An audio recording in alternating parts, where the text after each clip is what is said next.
That's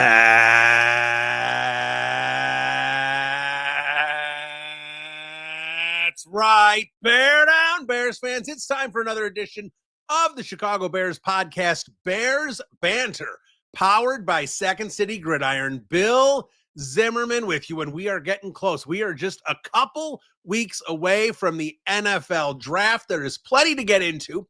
We got a couple draft-heavy podcast coming out this week. Of course, Courtney Cronin is on today's podcast. I'm sure you're all going to be looking forward to that interview. And then in a few days, we're going to be releasing our draft special with EJ Snyder, of course, bootleg football and Bears era. You know EJ well. He is a great guy to have on about the draft. It's a tradition. We've had EJ on going back years and years at this time. So we're going to be looking forward to that podcast here in just a couple days. But let's dive into this. Plenty to get into here as we are 2 weeks away from the NFL draft. And this is an interesting NFL draft for the Chicago Bears, because let's just be honest here. Now, let's cut through all the BS. Let's cut through all the lying season. This is not a great NFL draft. Period. End of story. I'm not saying it's all-time horrible. And sometimes when you hear it's not a great NFL draft, a lot of prospects hit, and maybe it's not quite as bad as people think. But this is going to be one of those drafts, I think, where we look at the first round and see a lot of misses. Now, hopefully that's not the case for the Chicago Bears. That is why teams have general managers. They are supposed to cut through this and find the best prospects, the ones that are right for their systems and that are going to hit. The Bears at 10 are not in a great spot. We're going to see who falls, how this top 10 plays out. I'm going to kind of give you what I think is maybe going to happen here based on what I've heard. I'm not saying any of this is anywhere near 100% accurate, because I think what we're looking at, and we've talked about this for weeks on this draft, is there are not 10 top 10 prospects, right? If you hear first round grades and second round grades, if you had top 10 grades, you wouldn't have 10 players. I think you'd have 5, 6, maybe 7, depending on exactly who you like. And who are those elite players right now? Ashton Genty's an elite player. We're going to discuss running back here because, yeah, that's an interesting situation there for the Chicago Bears, an obvious need. Tyler Warren, the Penn State tight end, he's considered an elite prospect here. Now, is he worthy of taking in the top 10? Like, to me, is he that just can't miss surefire tight end prospect? I don't know if I like him quite as much as others. He definitely is going to be good, but is he going to be a significant upgrade over Cole Kmet? How are those two players going to be able to work in tandem? There's some questions there I have about Tyler Warren. Mason Graham is a guy I love, the Michigan defensive tackle. I would be a big fan if the Bears were able to select him. I don't think he's going to be anywhere near available at 10. I think he's probably going in the top 5. You've, of course, got the two big ones up top with Travis Hunter and Abdul Carter. Seen some mocks about the Bears going wild and going all the way up to 3 to grab Abdul Carter.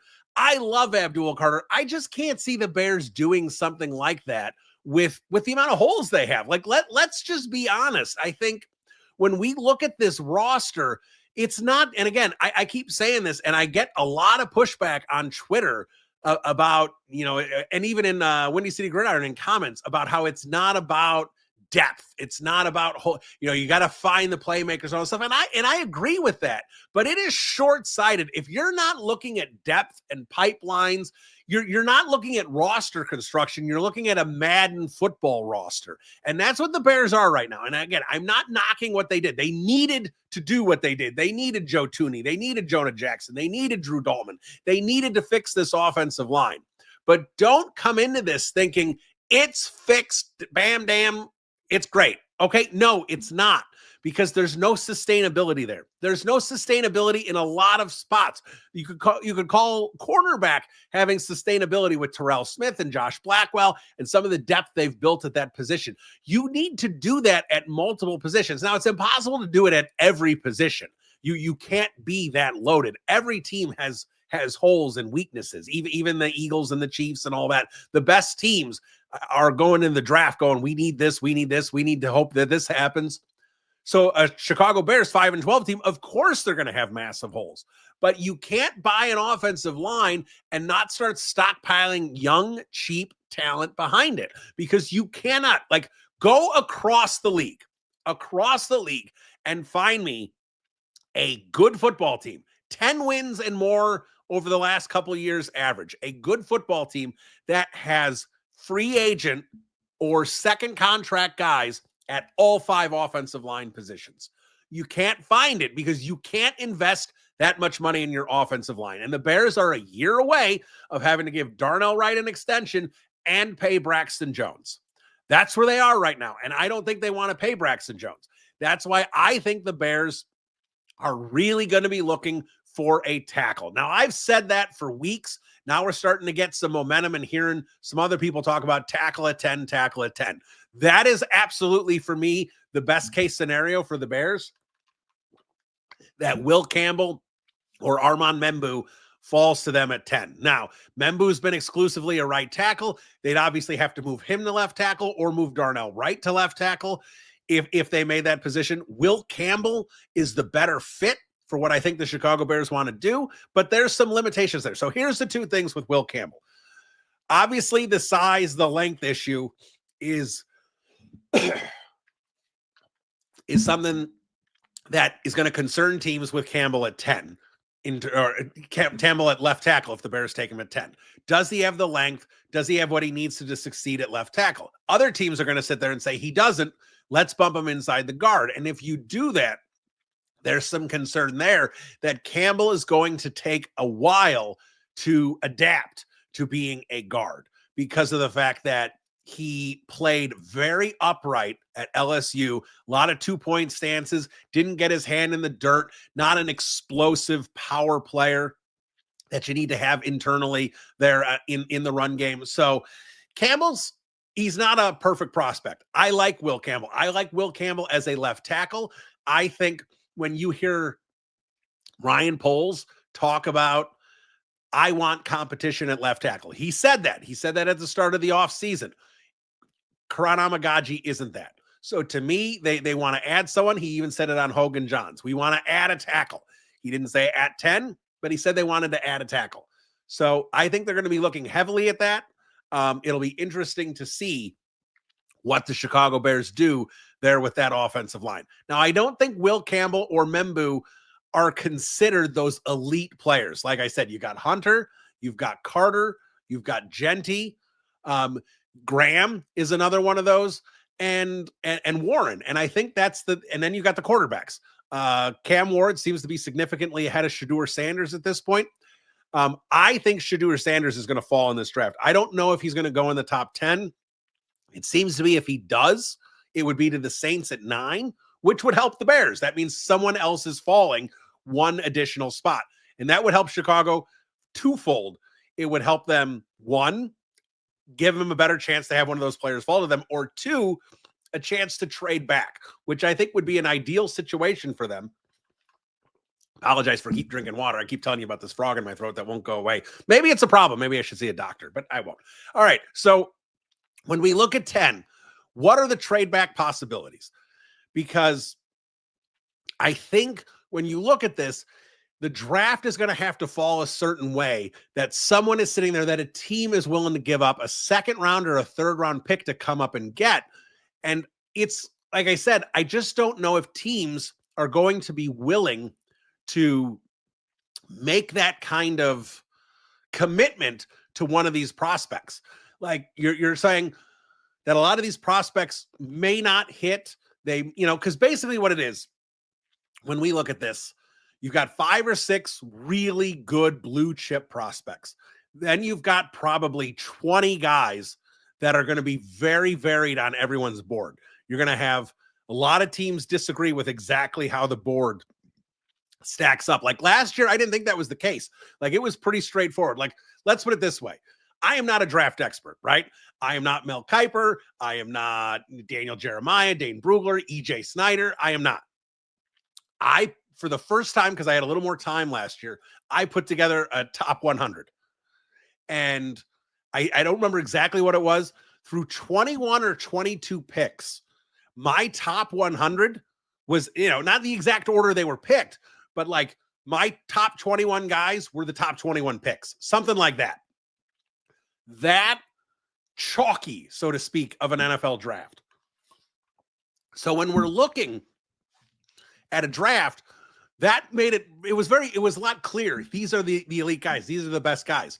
Now it's going to be a lot more murkier. So maybe a team is in love with Omarion Hampton and wants to jump up and get him.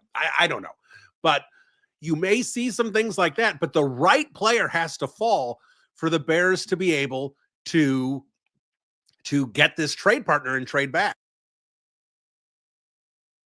So when you're looking at this, when you're looking at what the Chicago Bears can do at 10, there's a distinct possibility, and I don't want to be a Debbie Downer, but there's a distinct possibility that they are going to be limited as to what they can do. So let's play this out. Let's play out a very realistic scenario for the Chicago Bears. Let's say Shedeur Sanders does not go in the top 10, and let's play this out. Cam Ward goes 1. Let's say Travis Hunter goes 2. Let's say Abdul Carter goes 3. Let's say the Patriots do go offensive line. Let's say they go Will Campbell at 4. Jaguars take Mason Graham at 5. Ashton Genty goes 6. All right. So we got 3 picks left here for the Chicago Bears. Do the Chicago Bears consider a trade up at this point? Because right now you've got Tyler Warren, you've got Armand Membu. Those are 2 guys that I would think the Bears would probably consider. One, because of need with the offensive line, and that there's really 2 tackles. Josh Simmons, I don't think should be considered a top 10 pick, the Ohio State tackle. So when we're looking at this, do you call up the Jets and see if you can trade up to get to 7 to try and draft Warren or Membu? I don't think you do. I don't think it is worth trying to trade up for these guys. So those are the 2 guys that you've heard the Jets are really interested in. Getting a tight end, a target for offensive line for Justin Fields, or going offensive line and trying to protect Justin Fields. So when we look at the Jets pick is really key. If this is how the draft plays out, the Jets pick becomes really key for the Chicago Bears because Carolina, a lot of the buzz around Carolina is defense. Maybe they take edge, maybe they take Jalen Walker, but they go defense. The Saints, to me, are always a wild card. I don't think anyone knows what the Saints are going to do. They may draft Shedeur Sanders. They may trade. Like, who knows? Because the Saints, I don't think they have any direction as a franchise. Like, they keep punting. You're a bad football team. Why are you still punting money into the future? Give up, cut Derek Carr, start over. But they don't. They keep clinging to trying to think that they're going to be able to go 10-7. You're not that good of a football team anymore. You have no offense. So when I look at the Saints, I don't know what they're going to do. To me, they are a real wild card. And like I tell you, when I try and get a feel for teams and make calls around the league, I don't have a lot of contacts around New Orleans in terms of people that I really trust in terms of being able to kind of have their pulse on what the Saints are going to do. So I'm not sure what the Saints are going to do. But if Carolina's taking defense, then you sit here and go, all right, the Jets could take Membu, they could take Warren. They take one of those guys. Carolina passes on one of those guys. If the Saints take the other one, let's just play it out as that. If the Saints do something random, and the Bears are sitting at 10 and either Membu, maybe Will Campbell, because maybe Membu goes 4 to the Patriots. Membu, Will Campbell, or Tyler Warren are sitting there. I think the Bears would probably pull the trigger on any one of those 3 guys. But like I said, one goes to the Jets, one goes to the Patriots, and the Saints take the last one. What do you want to do at that point if you're the Chicago Bears?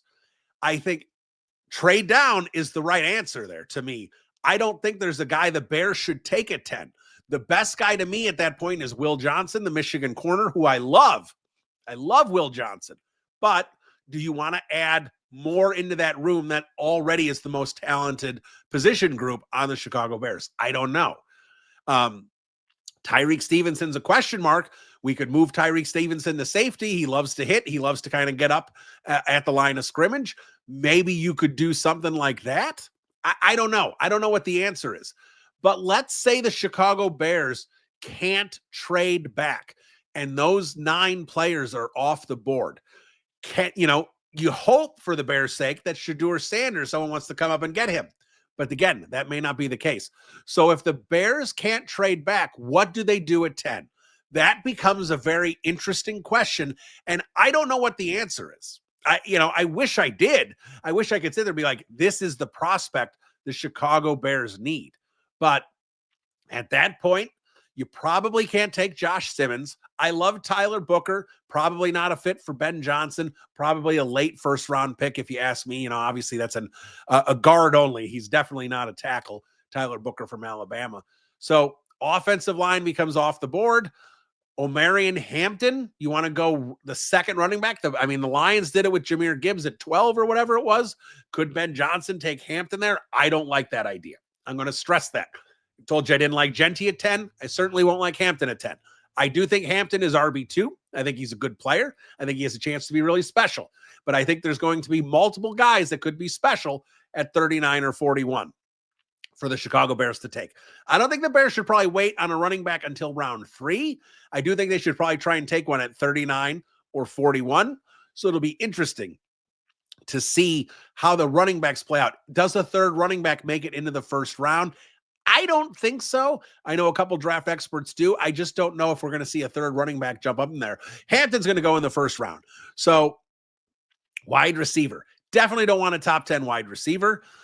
Is Loveland from Michigan? Is that a guy you want to take there? Do you want to take the second tight end at 10? That doesn't feel right. So suddenly we've eliminated basically everyone on offense, right? If we're not taking Josh Simmons, if we're not taking the second tight end, if we're not taking the second running back, if we're not taking another top 10 wide receiver, where else can the Chicago Bears go? So look at the defensive side of the ball. Do they want to load up on Will Johnson? Do they want to take a safety? A couple really good safety prospects, but do you want to take one at 10? That seems like a stretch. You don't want to take a linebacker at 10. That gets you to the defensive line. And at that point, what you have an opportunity to do is take the top edge in the draft.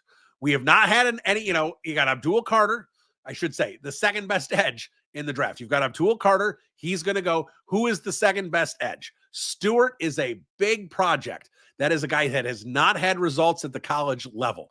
There's, a lot of people love how he projects, but I think when you're taking a first round pick, especially a top 10 pick, that's a little risky. I don't think there's another interior defensive tackle that they should be looking at that early. There's some really good guys I think you could take in round 2.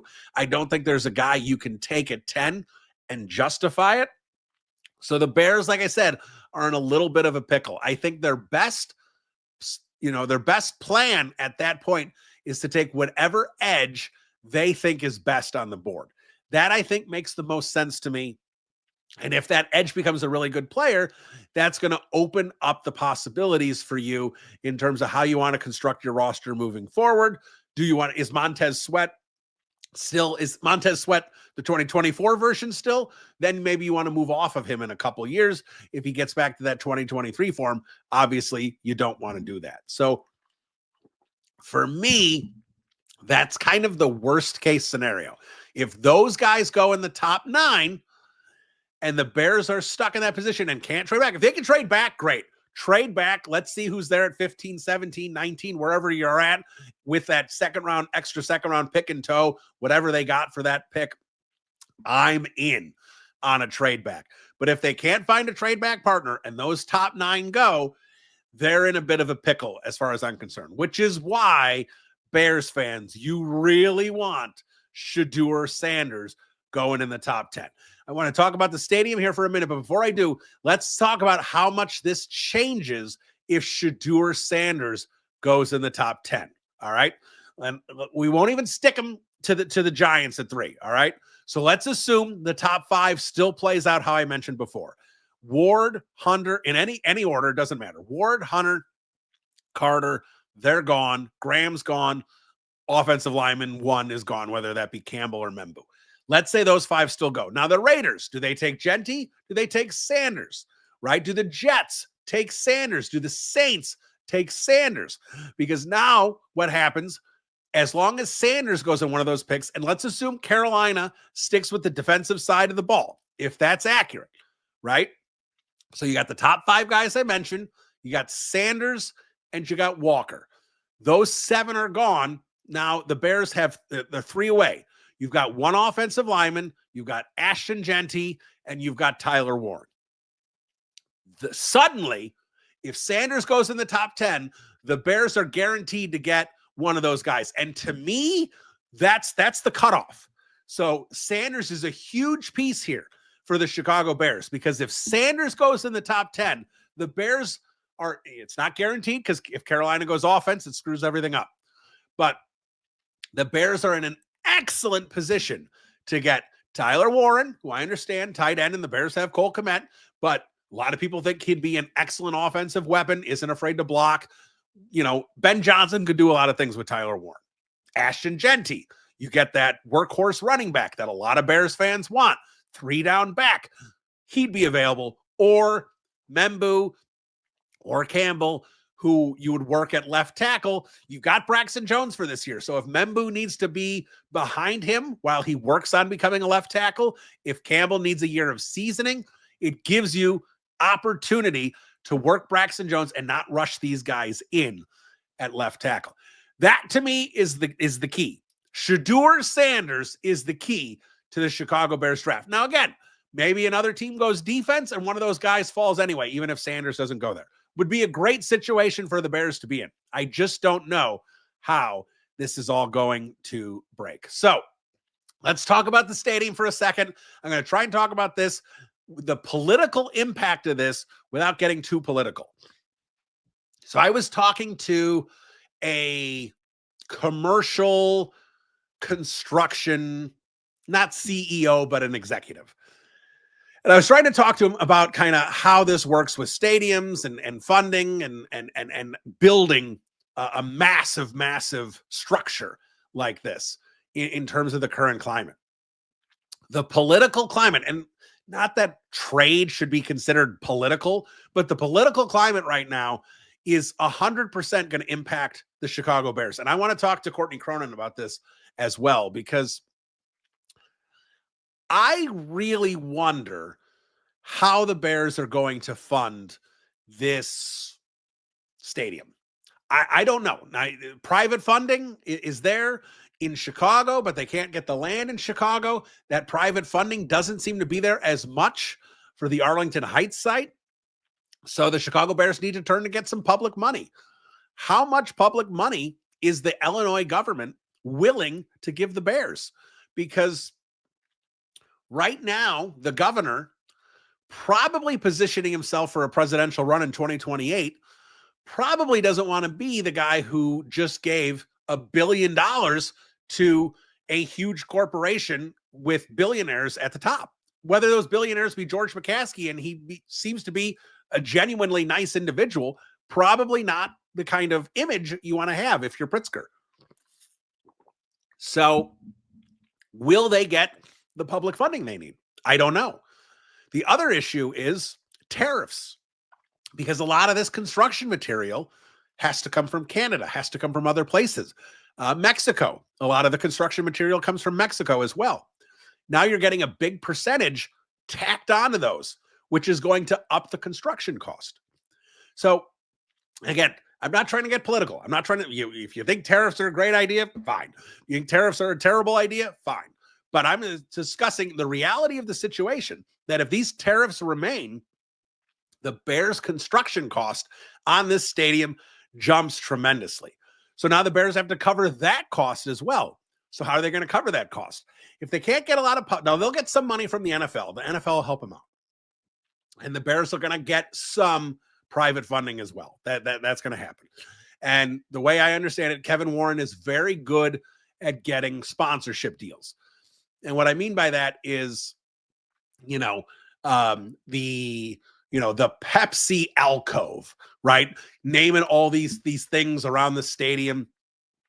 all these different things that you can do, the Budweiser Ring of Honor, whatever it might be, right?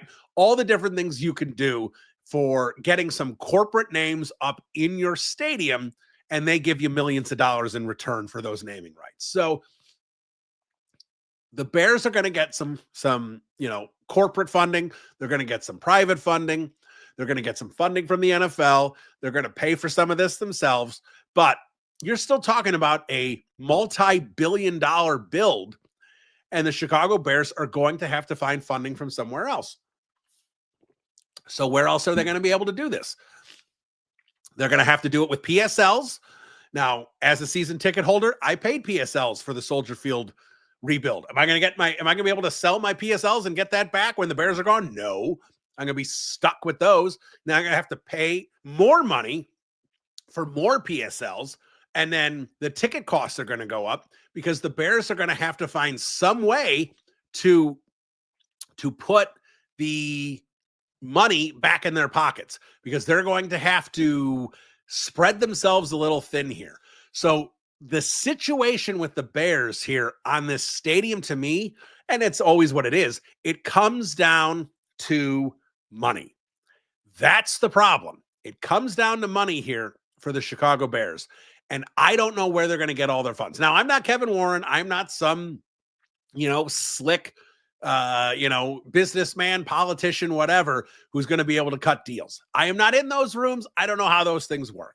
And I'm sure the Bears are going to find ways to get additional funding. But with tariffs, you're talking about a very expensive construction project that's getting more expensive.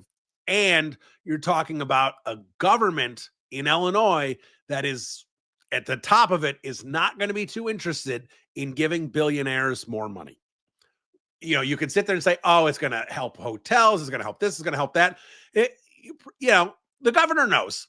He knows, but he is also, like I said, positioning himself for his future political aspirations. So is he going to want to put a stamp of approval on more funding for a stadium, which, by the way, the Chicago Bears have not, the city of Chicago, has not finished paying off Soldier Field.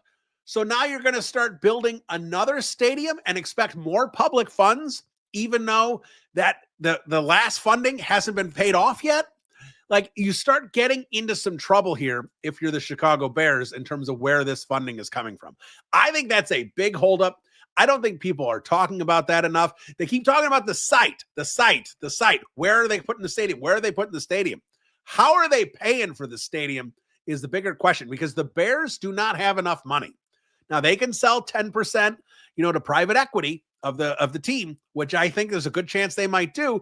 And I think the Bears are going to get a crazy high valuation, probably $10 billion on the franchise. And they'd get $1 billion in cash if they do that. That would help a ton in terms of funding, but you're still looking at another $1.5 billion that they need to come up with. Can they get that all in sponsorships and private? No, they're going to have to get some of it from public and some of it from the fans.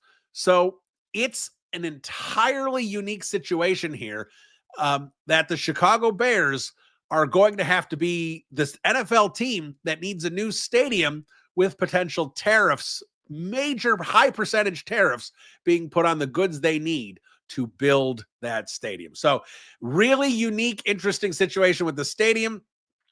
I don't know if shovels are going to be in the ground in 2025. I know last year I said I'm pretty confident that the Bears would have shovels in the ground this year. I don't know if they're going to. I really don't. Shovels in the ground in 2026, probably at that point. But this has not been a smooth operation from multiple perspectives and multiple layers of this Chicago Bears stadium process. So let's get to Courtney Cronin here. She joins me next. This is Bill Zimmerman, Bears Banter. We'll be right back. All right, welcome back into the podcast. Always excited to have this guest on. She is really becoming a force on the Chicago Bears beat and has for the last few years, but becoming a force at ESPN National as well, doing all sorts of things up there, hosting shows, doing a whole bunch. She is Courtney Cronin of ESPN, and she joins me now. Courtney, Bill Zimmerman, how you doing? I'm doing well. Thank you for that introduction, and it's good to be back. I think the last time we talked, gosh, it was probably right in the thick of what was going on last year with this team. So yeah, I think it was kind of in between, what was going to happen. Was Matt Eberflus staying or going, that whole thing right at the end of the year? Yeah. Clean slate approach, just like Ben Johnson told the players on Monday when they all reported last year was last year, they're moving on. And, for someone who covers the team, it was different talking with Ben Johnson at owners meetings and kind of feeling the energy around what even Ryan Poles is embarking on here at the draft. So clean slate approach for everybody, I guess. Yeah, absolutely. So obviously plenty to get into with this team, but let me start a little more macro here with the league, because I know you were just down at the meetings and some of the news coming out there, kickoff returns and all the stuff that they might be tweaking. But I'm just curious to get your opinion on the tush push, especially being that apparently George McCaskey is on board for banning that play. And I get it that it's ugly. It looks like a rugby play and everything. But I also don't buy the health concerns personally. I don't think that's an issue there.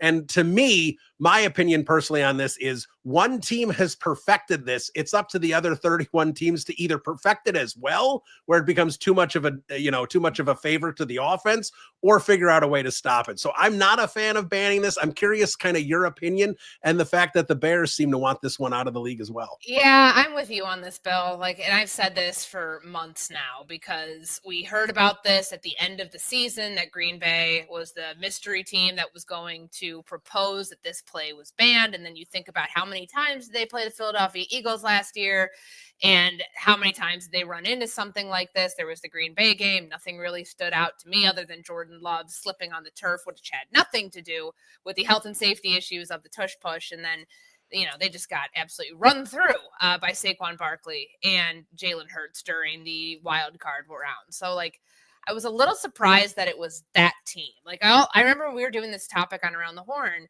and it was, mystery team, before anybody had found out who was proposing this rule. We're all like, of course it's got to be Kansas City, right?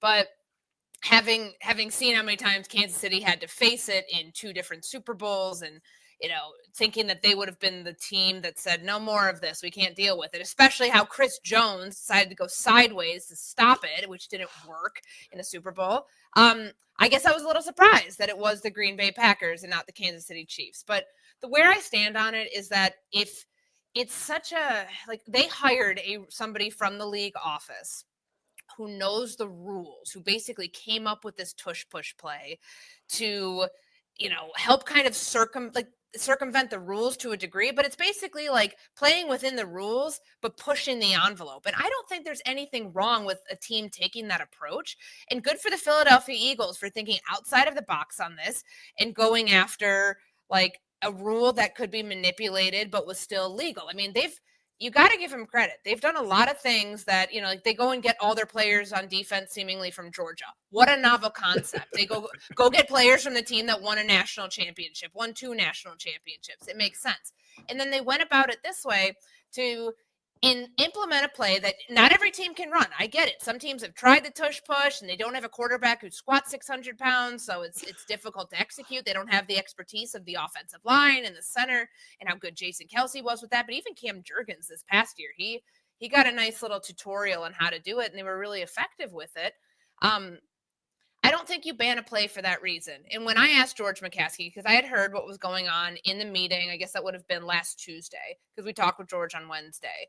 And I had heard that George kind of delivered a very impassioned plea and stance on this. This could be a watershed moment for the NFL if we keep the tush push, if we don't see that there are concerns here with this play being in an NFL game. So when I followed up with him about that on Wednesday, he cited health and safety reasons as the main culprit for why the Bears were voting no on the tush push. There were one of 16 teams that voted no. There were 16 teams that voted yes.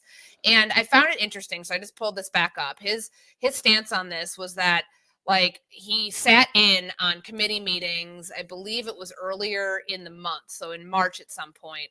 And it was Dr. Alan Sills and Dr. John York, and they expressed concerns about everybody involved in the play. And he mentioned the rule that was on the books for a couple decades where it was illegal to push the runner. That went away in 2004. And he's like, well, why did that happen? And then he talked about how Rich McKay, who's the committee chairman on the competition committee, explained that it was officials said it was too difficult, like a moving scrum sort of thing. Like it's hard to determine if the offensive lineman was blocking or pushing the runner, so they took it out. So I think he was kind of equating the tush push to that. And that he's like, it should be an enhancement to the game to make it safe for the players. And I get it. Teams keep pushing this thing through as it's a safety issue. That's what they did a couple years ago when they tried to lump it in with the hip drop tackle. One ended up getting banned, one didn't. Sorry, until you can show me some like concrete evidence that this is a dangerous play to defend, then I just don't think the grounds of health and safety are as factually accurate a reason enough to want to ban the play. I think it looks kind of like sour grapes from a lot of teams that haven't been able to stop the tush push. Certainly the Green Bay Packers played the Philadelphia Eagles twice last season.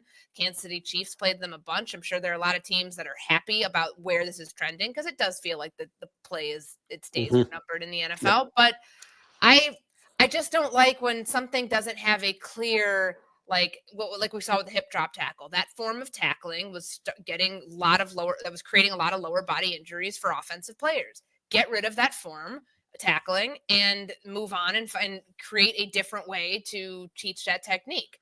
That makes sense. There's no evidence to support the claim that guys are getting hurt from defending the tush push right now. So I don't buy it. Yeah, I'm right there with you. So while we're at the meetings, let me ask you about conversations you had with George McCaskey and Kevin Warren, specifically with the stadium here, because I think there's a lot of moving parts here that is really making this complicated. And obviously it seemed Kevin Warren really wanted the city. Now it seems Arlington Heights is in the driver's seat, and that's probably the way it's heading. But even even beyond that, there's a funding issue here. We have to know how the Bears are going to fund this entire project. And I'm just going to throw in there with the federal government with these new tariffs, especially on Canada, where a lot of building supplies come from. I'm really curious if this is, we keep hearing Kevin Warren tripling down on, shovel in the ground 2025. Are you still confident that there is going to be a shovel in the ground at some point this calendar year? Well, this time around, he said he would, his goal still is to move some dirt around in 2025. So we didn't hear about the shovel specifically immersed in the dirt and, somebody's taking their backhoe and like throwing it behind their shoulder, like what you would envision for someone building something. But the thing is with this, and I remember when George McCaskey talked to us in London, I asked him about, what's the timeline here? Is there like an end point to be able to get public funding from the state, from the city of Chicago, to make the Lakefront Stadium happen? And basically, when this spring session is up, this legislative session, if they don't have it, they really can't move forward with it unless they're going to fund it themselves. And they've said, the construction of the stadium will be privately funded. It's everything around the stadium, the roads, the drains, all the infrastructure. They're going to need some public support on that, whether that's in Arlington Heights or whether that's downtown Chicago. And it just doesn't seem like there's much of an appetite right now from the state to make that happen. So whenever anybody asks me, where is this thing trending? Where does your gut tell you the stadium's going to be built? Like, I think it's a no-brainer that it's Arlington Heights. They own the land. Both George and Kevin mentioned that it's pad ready, which I would assume meaning you can put a shovel. If you want shovels in the ground in 2025, you can do that right there because the land has been, the grandstands, the whole thing, it's been cleared out. Right. They can start building. And I just keep going back to the day before the draft last year when they unveiled the grandiose plans for this Lakefront Stadium at Soldier Field. They had Karen Murphy talking about, one of the highest ranking Bears officials, talking about the financial penalty, more or less. Like every month, every year, the stadium is not built. The cost of it, getting it built, goes up. And, the fact that we're talking about tariffs in press conference setting, or I guess like more of an intimate media setting with both the team president and CEO and the owner, is a wild thing. I never thought we'd be talking about steel cost and how that could affect what's going on with the stadium. But like realistically, that's kind of a thing right now that you have to be prepared for. But I think this thing continues to get pushed out until they get the full firm no, it's not happening in Chicago, so they can come out and say, we tried to keep this thing in the city of Chicago. It's not going to work. We're going to Arlington Heights. And that tax proposal that the Board of Trustees in Arlington Heights passed unanimously in December 2024 in settling the tax gap that the Bears had with the city, or the village of Arlington Heights, I believe.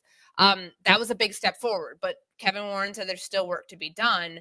I think they're a long ways away, like maybe a couple months until they really close the gap, or kind of close the book on what could be the city. But the one interesting thing I thought was, or most interesting of all of that, when I asked George McCaskey about private equity, because he had mentioned in London the last time he spoke publicly outside of coaching search and all that stuff that was happening in January, was that he figured some teams would get involved in private equity for teams, for ownership stake, the 10% you're allowed to sell.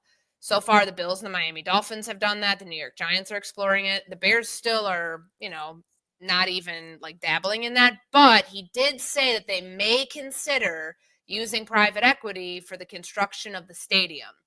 They haven't decided on anything yet. I believe Kevin Warren's delivering a presentation on it in May. So we'll see. But that's interesting, because if it becomes something where there's a Hail Mary to try to keep this team in Chicago in its namesake, maybe they can rely on private equity for that, or maybe they'll even be using it regardless for the Arlington Heights Stadium project. Yeah, it's going to be interesting to see. There's a lot of things, a lot of balls up in the air that I think a lot of people weren't expecting to be hurdles here. So it'll be curious to see how they navigate it. But let's switch over to the draft. I think that's what a lot of Bears fans want to hear about. So let me just kind of tee up here with the 10th pick of the draft. Obviously, there's a lot of things that have to happen, prior to those first 9 picks to see who's going to be available there with the Bears. And it doesn't feel chalky. It feels like a lot of teams could go a lot of different ways with how these players are graded right now. But what are you hearing right now with the Chicago Bears, with kind of directions they may want to head with that 10th spot? So it feels like there's 3 positions that were broached at owners' meetings that just seem to be falling in favor of the Chicago Bears. 3 needs, obviously not like glaring needs, because they did upgrade the offensive line in free agency and via trades. But that left tackle spot, when Ryan Poles talks about using the number 10, like when you were using a 10th pick, a very high draft pick, you were thinking about short-term and long-term concerns at the position, and how that position that you drafted that can answer a lot of questions short-term and long-term. I tend to believe that the Braxton Jones conundrum that they face right now, Ben Johnson said that he is not expected to be full go for the start of training camp. Do you really think that they're going to have Karan Amagaji go into training camp as left tackle number 1, as a starting left tackle, without any sort of competition? He's an unproven 3rd-round pick from a year ago who only played a handful of snaps. Both Ben Johnson and Ryan Poles talked about the tough position that he was put in with that first start coming at Minnesota. Yeah, we all know that was a poor choice from the previous regime. But I just find it very hard to believe that with the injury concerns for Braxton Jones now because of the ankle, the fact that he's in a contract year, and the fact that you could upgrade that spot, not necessarily for like 2025. You might not need a player there. Like Braxton Jones is probably better than the left tackles in the draft right now. But I say all of that to say, would it be the worst thing in the world if they get Will Campbell there? Would it be the worst thing in the world if it's Josh Simmons? And I know there's some injury concerns there. I'm not in the Armand Membo camp. I don't think drafting a right tackle and having him play left tackle I don't think that's smart. I think you keep your guys on the side that they're supposed to be kept on, but I feel like I know there is a section of Bears fans who say they've done enough with the offensive line. Same ones who were clamoring for them to do even more with it last year, in the years past. I don't think that they're done. I get the sense that is a serious conversation that they're having at Hallis Hall, weighing those scenarios about if one of the top left tackles is on the board, do we need to pounce? Outside of that, when Ben Johnson talked about the running back class, he said this one has a lot of different flavors. I still think you don't need an Ashton Genty to walk away from this draft and think that you've got a good running back. You can get one of them at 39 or 41. Even if you traded back into the end of the first round, I think you could get one. But it's like, to me, it's like when you're weighing positions, I would go left tackle, running back, or left tackle, probably defensive lineman, and then running back. Because the way that they talk about Dennis Allen's defense and the attacking mindset that they're trying to have, that whole you can never have enough pass rushers that Ryan Poles told us during free agency, I think that's a mentality they're going to carry into this draft. So if it is, Shamar Stewart from Texas A&M, I know he didn't have a lot of sacks in college. Daniil Hunter didn't have a lot of sacks in college, and look what he did. I think that there's options for them outside of the top guys at their position. So options for them at running back outside of Ashton Genty, options for them at edge rusher outside of Abdul Carter, that they could walk away feeling really good with the players that they come away with in the draft. Yeah, and I want to talk to you about kind of building this offensive line, not just for this year, but moving forward. And as you mentioned with Jones and Amagaji and kind of the situation they're in. And you can't, what I say is you can't buy an offensive line and have it sustained to be really good. You have to have a pipeline. You have to have development. And I understand they needed to fix things. So they go out and they make a couple trades. They sign Dolman and they do a lot of good. But you really can't be in a position where you're paying 5 offensive linemen, $15, $20, $23 million a year. Darnell Wright, we presume is going to be in line for an extension here coming up here. Braxton Jones is going to be hitting a free agent, and based on kind of some of these free agent tackles that went play, Dan Moore getting $20 million. I mean, Braxton Jones, if he's decent again this year, is going to get a lot of money. So I don't think they're in a position to pay 5 offensive linemen. And at the same time, Tooney's older. How many more years can he go? They really need, if they're going to fix this, I know a lot of Bears fans like to say the Howie Roseman model.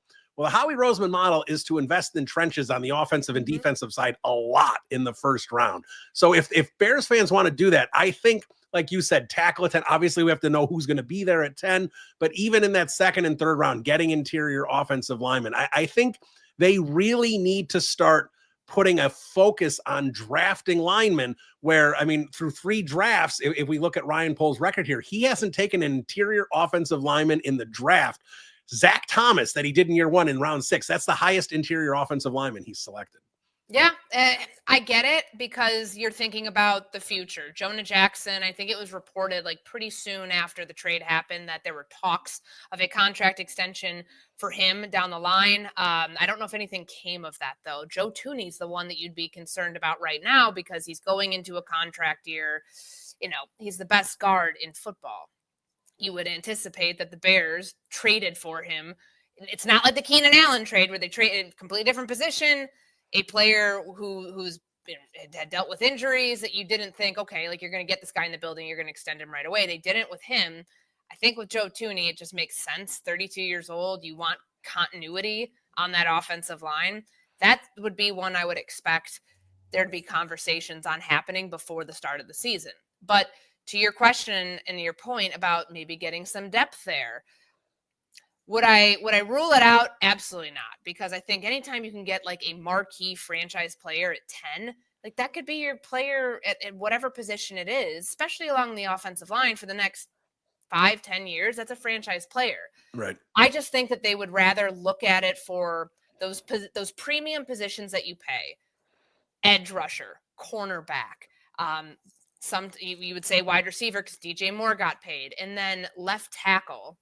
I know the guard market exploded this year. That was out of need versus necessarily like top end talent.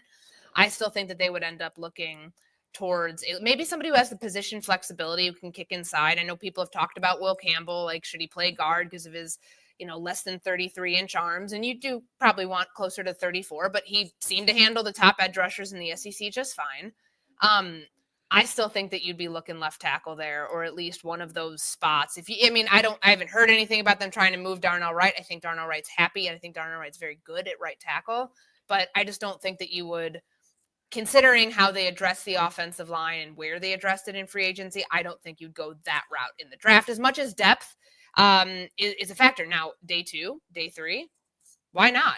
Why wouldn't that? I mean, I know that you mentioned like that he hasn't used like a first round draft pick on one of those guys. He did use it on Karan Amagaji last year, who we were a little like wondering, okay, is this guy a tackle? Is he a guard? Like, and he wasn't going to play for the first year, or at least most of it, because of the quad injury at the time. I still think that it is worth exploring where can you get some good value and bring in some quality depth to help you kind of like replenish what you lost in free agency, because they did lose some guys in free agency up front. All right, and let me ask you one more thing here about the draft, and that's where I would look kind of probably second, those second round picks. Ohio State, and I bring that up specifically because there's a lot of players on Ohio State that would fit what the Bears need right now. They have multiple defensive linemen that you would see would fit in kind of in Dennis Allen's scheme. Two running backs there who Eddie George in January was on a podcast and said, he thinks that the Bears like both those running backs. You mentioned Josh Simmons already. So I bring that up because the Bears had a massive contingent at that Ohio State pro day, including some smaller defensive assistants and whatnot as well. It wasn't just Ben Johnson and Ryan Poles. It was a lot of different people there. Do you put anything into that perhaps there are multiple guys there at Ohio State that they like, or is this just Ohio State's a big program with a lot of NFL prospects, so the Bears had a lot of people there? I think you can look at it that way. A lot of people looked at the Georgia Pro Day that the Bears were not at because I believe that was the day of the first free agent press conference, or at least Ryan Poles was not there. Neither was Ben Johnson because they were introducing their new players. You can look at that and say, maybe they sent other people. Maybe they're just doing their due diligence because Mykel Williams is down there, the outside linebacker, the edge rusher, who is expected to be one of the top ones going in the first round at some point. I think Mel might have had him mocked to the Bears like right around free agency. Either way, like, did it mean anything because they didn't go there? Not necessarily, but they did. Again, polls did talk about going to Austin, going to Columbus. They sent a big contingent of their own front office members and scouts. So I do think where there is more representation, naturally, it's not all for one player. It's not the Caleb Williams situation where they sent everybody in the janitorial staff out to USC to go be around this kid and learn him. Like, they knew they were taking a quarterback. With Ohio State, you could go a lot of different, routes. Quinshon Judkins, all of the two running backs you mentioned, Emeka Ibuka's there as a wide receiver. There's, of course, the defensive prospects. I think because they had so much ground to cover, they wanted to make sure that they had as many resources as they could. Now, does that mean it'll be like a clean sweep, like they go all Ohio State on day one and day two? Probably not, just the way the board's expected to fall. And even just knowing where some of these players are, like Josh Simmons, I know that people had him up high early on, but because of the injury concern, will he be ready for camp? Like, what's the deal with all of that? I think he slid a little bit in the first round, but given like kind of where the Bears are drafting, does that put him out of the mix? Not necessarily, but I do think getting a good look at these guys, getting them on the board, having a chance to learn them, their personalities, like their football IQ and their acumen, and having them do some exercises with the coaches, like from the mental side of it, you need resources for that. You need the bodies to make sure it can't just be like an area scout and like your director of player personnel. You need multiple people, and especially some of the big decision makers like a Ryan Poles, like an Ian Cunningham, who are going to be a part of that in the room with these people when they have a chance to meet with them during those pro days. And the next week, pretty much, since it's already April 7th, the top 30 visits, like keep an eye on those because you'll get a chance to see, all right, who do they see at their pro day that they want, or combine too, that they want another look at? Like, to me, that's oftentimes a tell of somebody that they have, for most teams, that they have a really big vested interest in, and getting to see them on the Bears turf it's usually a sign that that's somebody that you should be watching for during the draft. All right, and let me wrap up with this, the obligatory Caleb Williams, Ben Johnson question. Obviously, Bears fans really excited about this duo and what potentially they can do this year. Caleb Williams rookie season, I think it was interesting because when you look at the volume statistics, it's literally one of the best quarterback seasons in the history of the Chicago Bears. But if you dive a little deeper and look at kind of the advanced metrics, there's a lot of issues there that, don't look quite as strong. I'm still a big believer in Caleb Williams, and I think Ben Johnson is a good match. But based on what you saw from Caleb last year, based on what you've heard from Ben Johnson this year, what is the confidence level that you can give Chicago Bears fans that they've actually gotten it right, that they've got the right coach, they've got the right quarterback, and this is a potential duo here that the Chicago Bears as a franchise really haven't seen? I know this sounds ridiculous to say, since Hallis and Luckman. Yeah, because you bring up, like, he had the fifth best season in terms of passing yards by any Bears quarterback, but his QBR was like 31 out of 34 qualified starters. So there's a big gap there in terms of what's really the problem. Is it the offense you were in? Is it you, the quarterback? Are there habits they have to break? And I asked Ben Johnson, since they got to Hallis Hall on Monday this week, it's the start of the offseason program. They don't get to hit the field until OTAs. So that's May. Like, they're doing weight room stuff right now, and they're doing classroom work.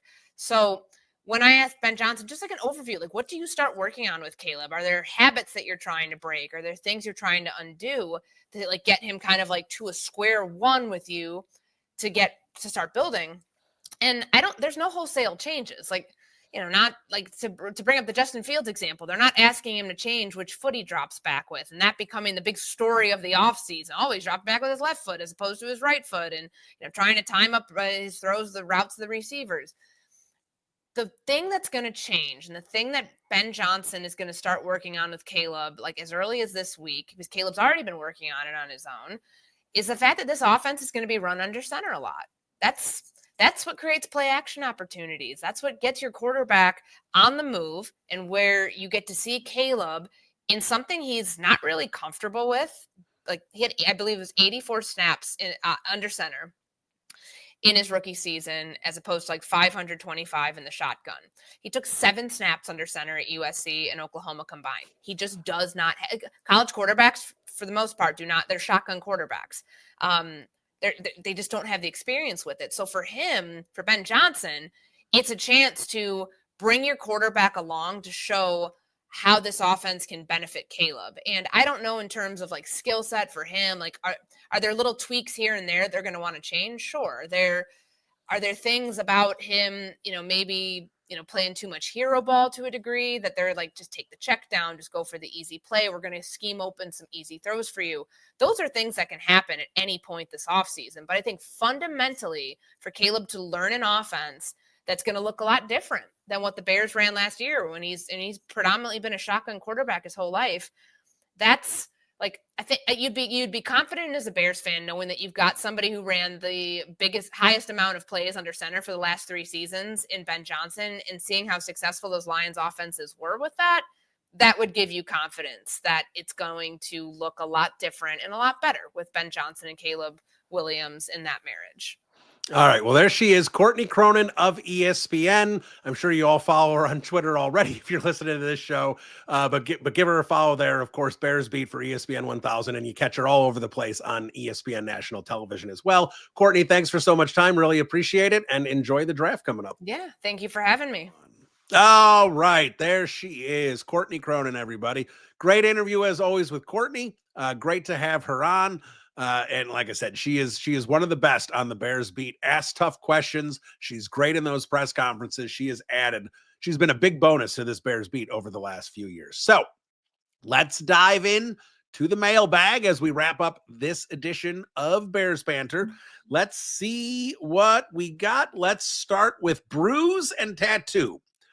I still feel the Bears should either pick swap 10 for 17, second round value on the Jimmy Johnson chart, or give up a 3rd round pick for Trey Hendrickson. This would solidify the D-line and help justify a running back / tight end, a luxury pick in the 1st round, and build depth in the 2nd, age and cap, and shouldn't prevent this. So if you're saying you want to go down to 17 and draft Trey Hendrickson at 17. Oh, I see what you're saying. Give up a 3rd round pick for Trey Hendrickson, trade down from 17, and pick up another pick. So in essence, what you're saying is trade for Trey Hendrickson and then trade down from 10 and replace that pick because you traded down. Well, that sounds like a great idea to me, Bruise and Tattoo. But I think with the Bears, the way they've spent on defensive line, I don't think they're going to justify spending another $30+ million on another guy. It seems that the Bengals have a very high price on Trey Hendrickson as well. For some reason, by the way, I got confused because when you said Trey Hendrickson, my brain went to Travion Henderson. That's why I was sitting there probably looking like my brain was stalled in the mud there. But yes, Trey Hendrickson, the Bengals defensive end. Got it. I think you can't get Trey Hendrickson for a 3rd round pick. Personally, I think you'd have to give up at least 39 if you want Trey Hendrickson. Which you could still probably justify if you can trade back from 10 to 17. But they've already paid Sweat. They've already paid Odangbo. Now you're going to pay Hendrickson as well. I just can't see them having that much. Now, again, if you did that, you'd absolutely be cutting Sweat as soon as you could or trading Sweat as soon as you could. But I just can't see them making that kind of investment in terms of money at edge and putting themselves in that situation. So I understand where you're coming from. And if this was the situation before they signed Odangbo, I would absolutely be on board with this. I wanted Trey Hendrickson. I mentioned it in podcasts that I thought it would be a great move for the Bears. But the situation they're in now, I just don't think it fits with roster construction. Kurt says the Bears appear to be really buttoned up on their top 30 visits. Have you heard any momentum building for any particular prospects at 10? Well, Kurt, I spent the open to the podcast talking about this. The most I can say is I feel like the Bears want a left tackle at 10. I don't know if the Bears are going to have their left tackle that they want there at 10. So it's going to be interesting to see how that plays out. I think the Bears are definitely focused on taking an offensive player at 10. I haven't heard much about a defensive player tied around them, but at the same time, I laid out a scenario where to me, it felt like the Bears, if they couldn't trade back, almost had to take a defensive player at 10. So I think that's a unique situation. It's kind of a difficult situation for the Bears to be in. 10 is not a great spot to be in. I'm Little John. How many syllables in Odangbo? Odangbo, 3. I know the name is difficult in terms of what it looks like on paper, but it really isn't that hard. It's just Odangbo. That's all it is. So not that big of a deal. All right, JT Barzak. If no trade down presents itself and either Genty or Warren are much higher on their board than the available trench players at 10, does Ben Johnson get another weapon for his offense and the lines wait until day 2? If one of those trench players is available, and I don't know if maybe they don't like Membu. Maybe it's Campbell or bust. I don't know. I don't have the specifics there. But assuming they like both Campbell and Membu, I think they would go tackle at 10 if Genty or Warren were there as well. Now, at the same time, my question to you then, JT, would be, if let's say Campbell and Genty are available at 10, who the hell went in front of them? That's what I want to know. And I'm not saying it's not possible, because I do think this is going to be an interesting first round. I think you could tear up mock drafts.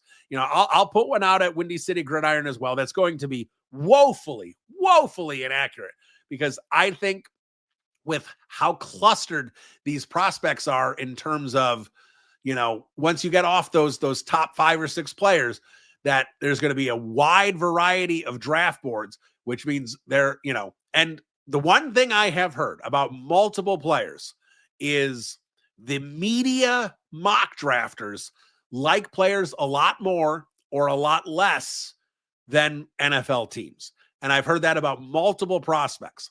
So that being considered, I think you're going to see, maybe even in the top 10, but if not in the top 10, shortly thereafter, you are going to see a wild range of varying picks. You're going to see someone in like Daniel Jeremiah's or Dane Brugler's like 35th pick overall that's going to go like 12. You're going to see someone who was projected to go like 11, who's going to fall out of the first round altogether. Like, there is going to be, I think, a lot of wild variance in these mock drafts in terms of what actually happens on draft night. But I just don't know exactly what it's going to be to shake up the top 10 at this point. Maybe as we get closer, I'll hear something, and obviously I'll do a podcast for it. But right now, I think it's a tough situation that the Bears are in at 10. All right, Billy Kidd, do you think DeAndre Swift gets traded before the season? Ben Johnson obviously didn't want him in Detroit. I don't think DeAndre Swift gets traded this year because, one, I just don't know why anyone would give anything up for him coming off the year he had last year. He wasn't very good. I mean, if you look at his yards per touch, it was bad. It was really bad. You could sit there and say, oh, he had a career high in this, career high in that. That was just volume, because the Bears didn't have anyone else to give the ball to. So DeAndre Swift, who's trading for DeAndre Swift at that salary? I just can't see it. So I think DeAndre Swift is here this year, and then I think DeAndre Swift gets cut. All right. At Twigtree 10, give us some bets for draft time. All right. Yeah, that's a good one. I like that. I'll try and keep that in mind for so I got the draft special with EJ Snyder. We got that one coming up here in a few days. Then I do plan on doing, I don't have a guest locked in yet, but I do plan on doing another pre-draft podcast before the NFL draft. So, look for that one, probably draft week. I'm hopefully going to be out of town the week of the 14th. So you'd look for that for the week of the 21st, right before the draft. That's what I'm hoping to do in terms of the podcast schedule. But I will try and get some more of those bets, so to speak, for that last podcast before the draft. But for now, the few I can think of is, all right, so I believe Shedeur Sanders, I think the over-under on him drafting right now is 8.5 over. I think 9 is the earliest Shedeur Sanders goes personally. So I like that one. I don't think Ted McMillan is going to be the first wide receiver off the board. He's the heavy favorite right now to be the top wide receiver taken. I would run on Matthew Golden as a possibility there. I think, let's see. Those are the two that jump out to me right now in terms of bets that I'd be willing to make. I'd have to look at a board. So I'll tell you what I'll do. I will look at that more closely, and I will have multiple draft bets, so to speak, for that last podcast. But for now, let's say not Ted McMillan as the top wide receiver taken. Like I said, I would go Matthew Golden, but if you're a Luther Burden guy or someone else and you want to roll the dice on those plus monies, you go ahead and do that. But I think there's some value there at the wide receiver spot and the Shedeur Sanders spot. Those are the two to me that jump off the page right now. So, like I said, look for the draft special with EJ Snyder coming out later this week, and then another draft podcast before the Bears pick at 10 on Thursday. So plenty more Bears banter coming up to whet your appetite for the NFL draft coming up in just a couple weeks. Bear down, everybody. We'll talk to you soon. Adios.